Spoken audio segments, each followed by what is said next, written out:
एक अजामेल नाम का बहुत पापी था, ब्राह्मण था जाति से, और दारू पिया करता। एक उस नगर की बहुत सुंदर वेश्या थी, उस वेश्या से संपर्क करके उसने शादी कर ली। पंडित जी ने वो जात से घेर दिया, पंडित थे जाति के अजामिल, तो अजामिल ने को जात से भी घेर दिया, गांव तक भी काट दिया।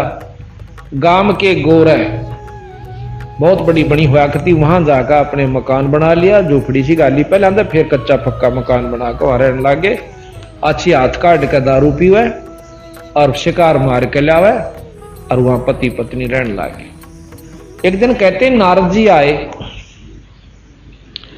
नारद जी गांव में पूछने लगे, भाई कोई भगत का जगह बता दो, घर में वहां आराम रात मेरी कट जा, आरती उरती कर लो, मैंने सोच भोजन मिल जा। अब गांव वाला ने सोचा भाई यू अच्छा आदमी, यू किसी ना अच्छा आदमी ना समझता, हम सारे बेवकूफ से ला इसकी इसी रोग काटांगे। ने बोला भाई एक भगत तो दे, गांव तो बाहर रहा कर, गांव में तुम्हारा क्यों भगत भगत को नहीं ना, वो बाहर से एक बहुत बड़ी आदमी से और कति नेक आदमी, तो वहां भेज दिया। नारद जी गए नारायण नारायण करते हुए। अजामेल घर में नहीं था, उसकी पत्नी थी, फिर मंदा हो गया भाई। उसकी पत्नी थी,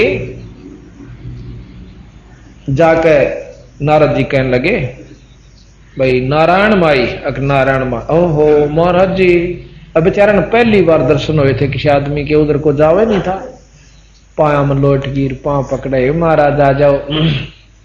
कहा गया माई, उन्हें सोचा बस सच्चे भगता का आ गया, तुम खाट बिछा दी जी साहब था, और कहने लगे महाराज जी रोटी बनाओ, रोटी खाई। और भाई कोई बात ना, रोटी भी खावांगे, सारी बात होंगी। इतने मोह भगत जी आ जा हजामेल, एक तक गादड़ मार रहा, कोई हिरण मार रहा, लाठी में टांग रहा उन्हें जेड़ी में, और धनुष ले रहा साथ में। आकर उसने उसका आगे पिटक दिए, अगला भगवान आज तो बड़ी मुश्किल से शिकार पाए से, और बना बढ़िया सी सब्जी, और मैं अपना लियाऊं सो समा, और देखे सामने करे यू, ओहो। ने बोला महाराज जी आ रहे से, महाराज जी आ रहे से, आओ जी महाराज जी, आओ जी महाराज, बड़े दर्शन दिया आज तो महाराज जी, हमारे 16 दिन आगे। अब नारद ने सोची यू के पंगा भाई, पहले तो सुथरे बोल रहे थे, पर ये यू पंगा ना समझ मान दी, बोलने काम में लिए। फिर बोला भगत जी यू के भाई, महाराज जी सच्ची बताओ कहा यहाँ क्यों कर फंसे तुम। नारद जी ने सोचा कि देख कसूती जगह आ गया हो, तो नो कहें क्यों कर फंसे, अकिया आए कैसे आप, की बात भाई, मैंने गांव में ने पूछा था किसी भगत का घर बता दो, और भाई उन्हें गांव वाले ने बोले भाई एक भगत वो बाहर रहे, अग जी ठीक हो। नो बोला जी मैं भगता बन के दिखाऊंगा, यानी वह चोट लागनी थी लागी कि भाई गांव वाले जब यहां तक मेरे गेल पढ़ लिए, अकी मैं भगता बन के दिखाऊंगा। महाराज जी आज तक जो गलती हुई सो गलती हुई, ये पकड़ लिए कान भाई हराम खोर, आप आशा जबान के पक्के शब्द गाम ने कह दी थी भाई वैसा शादी ना कर, मैंने करनी थी वह कर ली, मैं नहीं मान्या करता किसी की, और ईब जो मैंने कह दी सो कह दी, आज तो पाछा दारू नहीं पीऊंगा, शराब नहीं पीऊंगा, मांस नहीं खाऊंगा, कोई भी ऐसा दुर्व्यसन नहीं करूंगा। और पकड़ कर उनके खरगोशा के पार उठड़े पैगा भगा दिए, दोनों के दोनों हिरण और वो। अरनो बोला अपनी घरानी बोला धो साफ कर सारे घर ने, धो धा कपड़े धो बर्तन साफ मांझ के, अरनो कति बढ़ कर बैठ गया। तो वह बोले भाई बिल्कुल ठीक हो गया। नारद जी तो भाई संत तो नहीं चाहा करें कोई किसी का भला हो जाए, पर किसी पॉइंट से हो जाना चाहिए, और संत की इतनी कृपा उसकी रजा तो सद्बुद्धि अवश्य आवेगी, ऐसी बात नहीं। संत जो कमाई करता है उसमें उसके लक्षण अवश्य दूसरे में प्रवेश करते हैं। कुछ इब जैसे धूप ला रखी तो महक जाएगी, अवन सामग्री रख रखी है नहीं प्रज्वलित हो रही, फिर भी उसमें से महक आ रही है, बदबू में से बदबू आया करे। उस दिन तय उन्हें अरनु बोला जी देख डटना पड़ेगा यहीं पर। ने बोला वह तुम थारा नकम्मा भोजन से मैं कौन खाऊं। तो बोला जी गांव मत ला दूंगा बढ़िया भोजन, अरे नहा धोगा बना देगी, और कोई चिंता ना करो आप, आज तो पाछा हम पति आपके शिष्य हो लिए न सोच। नारद जी मान गए भी ठीक से। रात नहीं ही डटना होगा। दिन तक छपे रहा था भाई, एक वृक्ष के नीचे न्या का उनकी खाट, और सारी रात पंखा करा, गर्मियां के दिन थे, पानी छिड़क दिया, रोटी राटी खाए, पास सो गए नारद जी। जब अभी आंख खुलने दोनों एक सिराने खड़ा, पंखा लेकर एक पांचता ने अरण्यो बतलाऊं भगवान आज बिराना कौन सा सुथरा दिन साधु संता की सेवा हमारे बाग में इसे नीच न मिल गई। अरण्यो आख्या में कह उनका पानी भी आ जा, कई बार ये बात चर्चा करते करते।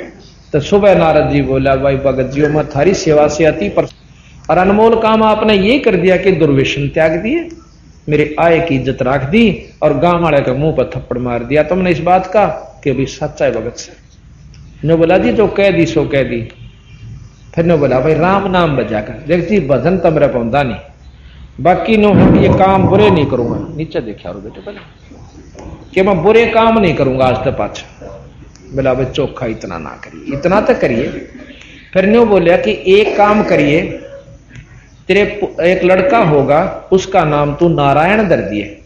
अब नारद जी ने नारायण नाम के जाप का बेरा था और ज्यादा नहीं जानते। अब नारायण का हम आपको बंदी छोड़ अनुसार आपको विवरण देंगे, नारायण जाप तक की उपलब्धि होगी। तो जी चला गया नारद जी, तो अपना आशीर्वाद देकर चले गए। 10 महीना में 9 में 9.5 महीना में 9 महीने में लड़का हो गया। उन लड़के का नाम नारायण धर दिया। अब देखो वो छोटा बच्चा इतना प्यारा लगा उनको, 1 मिनट भी आंखें तो जल हो जाते न करे नारायण कित गा रहे नारायण नारायण, भाज ले उसका पीछे पीछे, बच्चा आगा आगा वो पाछे पाछे करना हो जा। रात के समय जब भी कभी हो आंखें सो छाती का लाकर सो उसने इतना। एक बार कहते हैं कि उस अजाजिल को यम के दूत लेने न आगे।